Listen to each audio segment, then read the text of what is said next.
Hi everyone, it's Bernard here on behalf of movieGameNostalgia.com. It's Friday, so obviously in my little movie board game poster reviews, Friday's usually a bit of a free hit. We do a little bit of a special.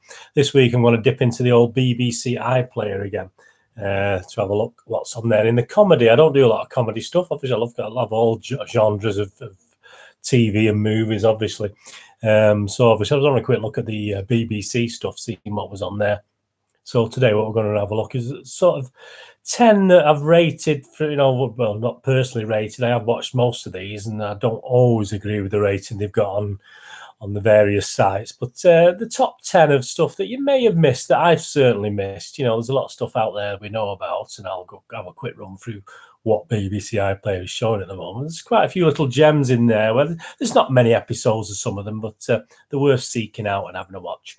Anyway, so this is the BBC iPlayer, and obviously in other territories in the US, you obviously have your sites where you can get hold of these BBC dramas, comedy drama. Most of these are comedy dramas as opposed to straightforward sitcoms as such. I mean, the mainly, they're not laugh out loud things. There's a couple where the sketch shows, so they expect to laugh, but there's more where it's life dramas, if you like, where with a hint of comedy. Anyway, if you like these, please push the old subscribe button, push the bell notification so you know that when these videos are coming out. Right, I mean, just thinking about what is on the BBC iPlayer at the moment, for instance, I mean, you've got obviously Blackadder Goes Forth, which is obviously based around World War One, obviously with this time of year, November. Our thoughts go back to that sort of time. So obviously you've got Blackadder Goes Forth, you've got What We Do in the Shadows, an excellent vampire sort of thing. And Mighty Boosh is still there on BBC iPlayer. Always a crazy watch. I think I never got into that when it first came out, but I do enjoy it as I've grown older, to be honest with you. 2012, absolutely superb. The Thick of It, Citizen Khan, Two Doors Down, Miranda, W1A, The Wrong Man's, There She Goes, Fleabag, League of Gentlemen, People Just Do Nothing, which is excellent. Inside Number 9, Gavin and Stacey.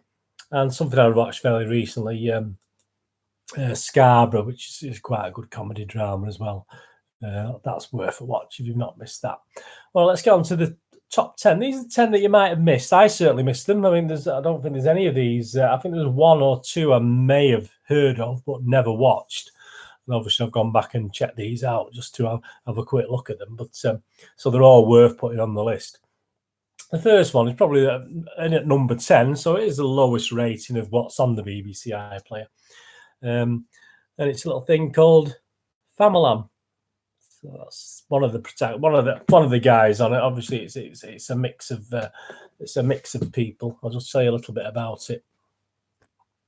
Number 10, Famalam. There's only 8 episodes at the moment. I mean, that's on iPlayer. Some of these may have more episodes, but this is what's on iPlayer. There is a third lot on the way, apparently. And it's a zany new comedy sketch show featuring an array of oddball characters and off-the-wall situations ranging from a misunderstood superhero to Croydon's leading witch doctor. So, for instance, that sort of doesn't tell you much, does it? I mean, if I just talk you through the scenario of episode 1, we meet misunderstood superhero Eclipse and learn the voodoo secrets of Professor LaFoucault. William and Funky present a raunchy morning chat show. MC Scribbler P teaches royal history, and cultural diversity is added to Midsummer Murders. So that's just episode 1. So you see, it is mainly a sketch thing. There's a guy called Bad Boy Club on the 2nd of October did a review on this. Very promising. Well, not every sketch hit the mark. The majority did, and when they were on target, they were very funny. Not afraid to parody their own cultures, and gloriously self-deprecating. This comedy is a breath of fresh air. Samson K.O. being the standout performer. He should have his own series of Midsummer Murders. So, I mean, that sort of tells you what Famalam is all about, really. I mean, it is. I watched a couple of episodes, and it didn't always make me laugh, obviously. It didn't always make me smile, but it's just well presented, and it. I said the Midsummer Murders was quite funny, and that's even for old guys like me. And then it's obviously more for younger people, but even I enjoyed it. So that's Famalam. That was really good. On to number 9. Let's get into number 9. Again, this is one called, these two guys are the main leads in it. It's It's called Enterprice, not Enterprise. So it's obviously nothing to do with the old starship. It's obviously called Enterprise, about two young lads trying to make their way. Obviously, there's only 4 episodes on BBC iPlayer, but it's worth a watch. It's Kazim and Jeremiah are 2 young entrepreneurs in the early stages of rolling out their home delivery business, Speedy Kaz. We follow this fledgling enterprise and this awkward bromance in this sitcom plot. Yeah, I mean, sorry, sitcom pilots. I mean, obviously, there was 4 episodes made, so it did get commissioned to do that. I'm not too sure there's other episodes. Apparently, they have commissioned. Yeah, there is season 2, so there will be more. Whether they're going to do 4 or 6, I'm not sure. I mean, you in the US would probably laugh at us British, because we sort of tend to do 4, 6, 8 episodes things, don't we? I mean, that'd be nothing to you lot, obviously, over there, would it? But there you go. Light-hearted fun. Sealand wrote about this this sitcom, 17th of April. It's a good time passer, some good, funny, original comedy, light-hearted, nothing to take seriously, worth the time watching. Would happily watch season 2 if and when it comes out. So yeah, that's Enterprise. I mean, I watched the first episode and it's okay. I mean, it wasn't laugh out loud funny, obviously, but I just like looking at facial expressions, how people react to each other, and the characters are likable. So that's half the battle, really. So yeah, I mean, Enterprise. There's only 4 episodes, so it'll take you an hour and a half to watch them. Please watch that. Right, the next one, season 2. This, I actually missed season 1. I'll have to try and find out and get back and watch season 2. But it's featuring this young lady, Tourist Trap. And obviously, season 2 is currently out on BBC iPlayer. And obviously, it's obviously all about tourism and the Welsh tour, Welsh tourist board sort of thing. So it's obviously trying to promote Wales, but obviously it doesn't always quite succeed. There's 6 episodes in season 2, and it's a mockumentary style sitcom, on the way of The Office and stuff like that, and that sort of thing. Following the newly opened WOW Wales agency tasked with selling tourism in Wales to the world. Chili Lief on the end of October wrote, okay sitcom on BBC, shock. It's far from genius, but the cast is good, and it's refreshing to see a BBC comedy that at least raises a few laughs, and to see one of Britain's Celtic nations able to laugh at itself. Catch Scotland doing that. I'm afraid the Ronny Ancona character is all too accurate. As for The Office, it's no more an Office clone than The Office cloned. I am Alan Partridge or the Royal Family. Fly on the Wall is an established sitcom style. It's much more like 2012 and W1A, but better, I think. So, I mean, they're saying it's better than 2012 W1A. I mean, it's something worth watching, isn't it? I've caught little snippets of this, not had a chance to sit down and watch it yet, but based on that review, I look forward to watching Tourist Trap season 2. And as I said, the problem is I started to watch it and realised, no, I want to watch season 1, so I'll have to go back and watch season 1 first before I delve into that, obviously, before I do that. Right, the next one in at number 7. This is quite a good one, quite an unusual one, and it's good in what it is, because obviously it's a serious element to it. It's about barristers and lawyers, etc., and it's called Defending the Guilty. And as I said, I watched the first 2 episodes of this. I found it excellent. There's only 6 episodes, again, Defending the Guilty. It's about an idealistic young barrister who's shown the ropes by a worldly mentor. Obviously, there's more than just one barrister in it. There's a number of barristers. Robert Thomas wrote on the 31st of October. Good comedy drama. This is not a sitcom, which it isn't. There are a few laugh-out-loud moments. This is a very good comedy drama with interesting, likeable characters, well written, and an extremely good soundtrack. So yeah, I must admit I didn't really notice the soundtrack as much. I do like a good soundtrack, but yeah, I mean that's it is good. I quite enjoyed it. I mean, there's a serious element to it, as you'd expect, Defending the Guilty, because obviously there's obviously the first episode is quite a twist in it. You probably saw it coming, but it's still okay. But I like Defending the Guilty. Some good acting talent in that as well. So if you've not seen Defending the Guilty, please go and watch that. The next one we're going to look at, I watched this 3 or 4 months ago, actually. Back to Life. Again, as with most of these comedy dramas, it obviously has a serious side to it. I mean, this young lady's come out of prison after 18 years. So obviously initially we don't know why she was in prison for 18 years. But Back to Life has 6 episodes. Miriam Matteson returns home and stumbles back into adult life in the claustrophobic coastal town she once knew in this half-hour comedy series. Obviously, Paul Allaire writing on the 13th of November, so only a couple of days ago. British take on readjusting to normal life after an 18-year prison sentence. Even though this is billed as a comedy, there really aren't any laugh-out-loud moments. Well, again, as I said, with comedy drama, that's not a necessity, obviously. It's like good horrors don't always have to be dead scary. You can still have a good horror if it's well told and well done. So, yeah, I agree with that. Even though it's billed as comedy, there really aren't any laugh-out-loud moments. Instead, it's a chuckle here and there, chuckle there, as we feel empathy for Mary's difficulties on her road back to life. Please note that Back to Life is a British series and is correlating Brits heavy, which for some US viewers may be perplexing or even off-putting. I find it charming, but then again, I grew up in nearby Belgium. So, there you go, Back to Life. I mean, I found it excellent, and I've watched a couple of episodes again of this. Not enough hours in the day to watch all the, I do have to work, we have to work as well, don't we? Can't all just be watching television, it's sort of work, isn't it, for me, obviously doing these reviews and stuff. But yeah, I mean, it's great. I mean, I really did enjoy it. It's very poignant, very, very powerful in parts, very gripping and very interesting, obviously, because you want to know a bit more about the character, why she's been in prison for 18 years. And yeah, as I said, it's not laugh out loud. It's just, I laugh at normal things in life, human drama things. So if you like watching personalities and people, and she's a likable character as well, the lead. So that's Back to Life, really, really good. The next one we're going to look at, this one's in at number, what are we on to now? In at number 5 now. And it's, again, we're on to season 2 on BBC iPlayer. So, again, you may have watched this, and again, I've missed this. This is what I'm saying. This is quite good because I'm sort of missing these things, picking them up now. And it's that's the group of ladies, the main protagonists in it. And it's called Motherland, obviously, about a group of, let's be honest about it, some of the reviews are saying like middle-aged, obviously well-to-do, mainly white, middle-class women in London.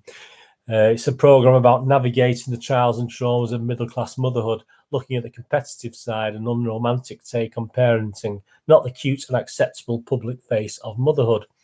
And oh no, 2012 on the 17th of January wrote, First World Problems Made Funny. Mixed feelings about the basis of this show because of how shockingly white and wealthy it is. Still, the trio of Anna Maxwell Martin, Paul Reedy, and especially Diane Morgan produced so well together that I watched every episode. To note, Diane Morgan was standout during her time on Charlie Brooker programs, but this is a different level, and she shines. So, yeah, I mean, it is really, really good. I mean, it's again, obviously, is it aimed at women? I don't know. I mean, I just enjoy it for what it is. And again, I watched one episode and realised I'd not seen season 1, so I'm going to have to go back and watch season 1. But Motherhood there is up in the top 5, so you can tell it's rating very highly. Right, on to the top 4 now. And at number 4, we've got this one, an Australian thing. So they're not all British, but this is obviously showing on BBC iPlayer. And it's Ronny Chieng, International Student. And obviously his little dalliances at, I think it's Melbourne, where he goes to study. 6 episodes again of this. International Student is the story of Ronny Chieng, a Malaysian student who has travelled to Australia to study law. All he was to do is study, get good marks and make his mum proud. Well, that was the plan anyway. And Chris Chappell wrote in December, a great mix of comedy. This fits all the characteristics of a great show. The show feels natural and not trying too hard like many other Aussie shows. Each episode is a slightly different dynamic, so you might find you like some episodes more than others. Well, I mean, I think that's the case in most of these things where it's dry. There's every episode has its little, has its own story, doesn't it? Overall, I highly recommend this show for everyone that's into light-hearted comedy and doesn't mind some stereotyping humour. So yeah, I mean Yeah, you did see the obviously stereotypical Australian guys, etc. But there was enough in it. I mean, it entertained me. Again, it's not laugh out loud, although it is more of a sitcom, this and some of the other comedy dramas we've looked at. But no, I enjoyed it. It's worth a watch. And that come in at number 4 So it is quite high up on the ratings. It's well liked. A couple of people said it got a little bit boring in parts, but obviously, like the guy said, some of the episodes are better than others. But it's a nice watch. Again, the lead character's a likable guy, so it's good to watch that. And obviously, his friends all end up being quite likable people as well. Right, next one we go on to is number 3. So we're into the top 3 now. Top 3 rated. The stuff you may have missed on comedy dramas on BBC, on available to stream, obviously. And it's a great one. This is another one I've watched. Better Things. Another one I've watched and then sort of forgot about and thought, oh, why haven't I carried on watching it? Because it's really, really good. Better Things. I really got quite into it. But there's 20 episodes because it's American based. So there you go. You got 20 episodes, and there's more to come.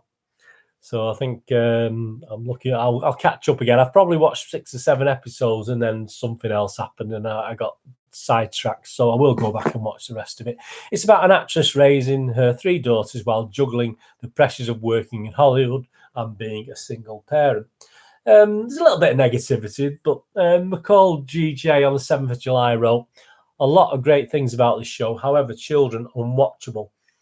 I love that this show is centered on a working mom in her 40s and 50s, so much raw, relatable content. It doesn't glamorize the inner workings of day-to-day family life, but, and it's a big but, the oldest children are spoiled and entitled. Sure, that makes for conflict and drama, but it's becoming unwatchable the way she portrays herself as this martyr for enduring her own 2 older children's behaviour. It's beginning to make her an unlikable character for me. It is not endearing to watch her allow her children to be monsters. Aside from that, there's plenty of good stuff there.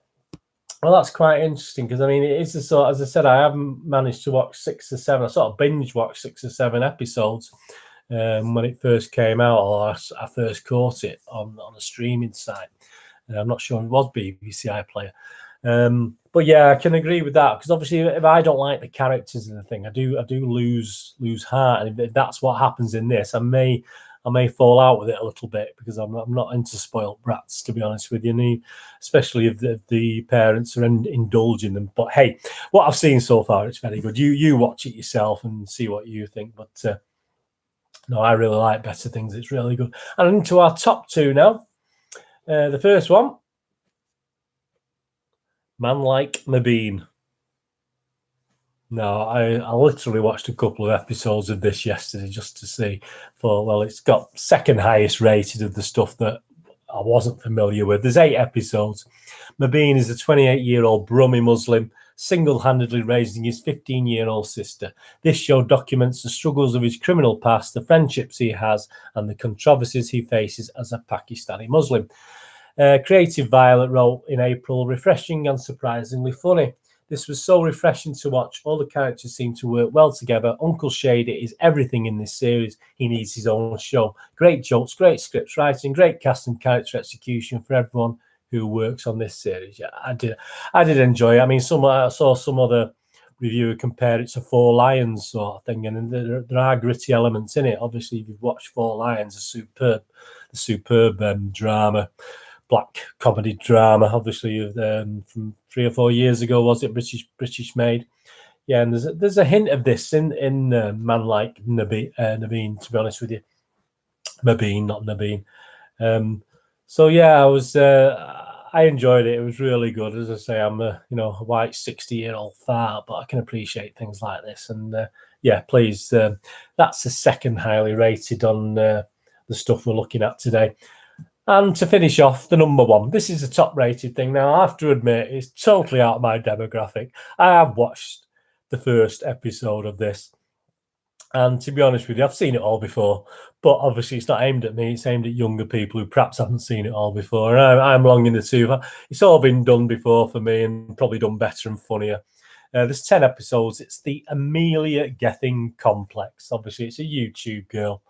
And obviously, so we're really bang up to date with this. But as I said, it wasn't my cup of tea. I've seen it done better. I've seen lots of stuff very similar. So I'm not the demographic for this, am I? But hey, it's getting the top ratings of people, obviously, on the internet, of people watching it. It's the social media star's brand new comedy. Amelia navigates a world of weirdness with her friends Vinny, Poppy, and Wallace. Absolutely amazing.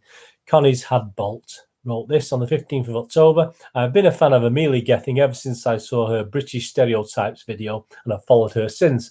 After seeing many of her videos on YouTube and what her content is like, it doesn't shock me that what her show is like. Absolute weirdness, spontaneity, creativity, and fabulousness. Just absolutely amazing. It's essentially about a girl named Amelia and weird stuff happens to her. It's brilliant. Would highly recommend. So, I mean, there's Amelia Gething and a mate. But as I said, I mean, I can appreciate. I mean, I'm not going to not put it up there because I don't like it. At the end of the day, it's not for me, is it? I mean, when you've grown up with things like Robin's Nest and all this sort of thing from the 70s and 80s, never mind the newer stuff, obviously, of this sort of ilk, if you like. We've seen it all before, and it's for my humour, it's been done far better. But hey, it's for the young ones, isn't it? So that's rating. So that's rating number 1 on the top 10 I'm looking at today of stuff that you may have missed that you can pick up on BBC iPlayer. So we went from number 10, Famalam, number 9, Enterprice, at number 8, Tourist Trap, number 7, Defending the Guilty, number 6, Back to Life, number 5, Motherland, number 4, Ronny Chieng, International Student, number 3, Better Things, number 2, Man Like Mubeen, and number 1, the Amelia Gething complex. So there you go. That's 10 things. I mean, I'm sure some of those you may have known about. I didn't know about them, so I've gone through them, and I'm sure there's some there, little gems, and I recommend all those 10, especially for the young ones. For the last one, even though obviously I wouldn't recommend any older people like me watching it unless you've lived in a cellar all your life and not watched things that I watched over the years. The various sitcoms over the years, but the sort of people in a flat with dodgy next door neighbours, and that's how it's played. It is played as that type of thing. So hey, there you go. We've seen plenty of them, haven't we? George and Mildred. I mean, I'll go back and watch them now. Now I've mentioned them, getting Robin's Nest and things like that. Now I've mentioned that, I just want to go back and watch those. But hey, all credit. Hope you enjoyed that anyway, and I hope I point you in the right direction. Some of them, obviously, not many episodes. This is some of those, very few and far between. So a couple of 2 or 3 hours will probably finish some of those off. So, but they're always good to watch. And there's loads of stuff on BBC iPlayer on the comedies. Obviously, we'll be delving back into BBC iPlayer and future ones. And I'm sure you can stream it if you're not in the UK or you haven't got access to BBC. Most of those 10 comedy dramas with the odd sitcom thrown in. Anyway, thanks for that. Hope you enjoyed it. Please push the old subscribe button. That'd be great. Push the bell notifications when you know these movie specials are coming out. I'll be back on Monday with the UK DVD, Blu-ray and 4K releases. And obviously, they'll be available in other territories as well. I say UK, but obviously these are all available around the world now to buy. So more or less within a week or two. So I'll be back with that on Monday. Thanks for watching. Anyway, Twitter at nostalgia_movie. On Facebook at Bernardine with links to moviegamenostalgia.com, my website for rare old DVDs, posters and board games. And of course, Bernardine YouTube, where all the watch lists of these and movie reviews, box set reviews, poster reviews, board game reviews are on Bernardine YouTube, with links also to my football vlogs, which are about my football team, Manchester City, past and present. So a bit of history and a bit of whinging now, whatever is happening now. So if you go on to there, there are also the Citizen vlogs. I think we're up to number 15 with 16 and 17 coming out quite soon. Anyway, I hope you enjoyed that. Thanks for watching. I'll be back again soon. I'll see you all on Monday. And whatever you're doing with the rest of your day, have a good one. Look after yourself, look after your friends, and especially look after your family. Thanks for watching. I'll see you all soon. Bye-bye.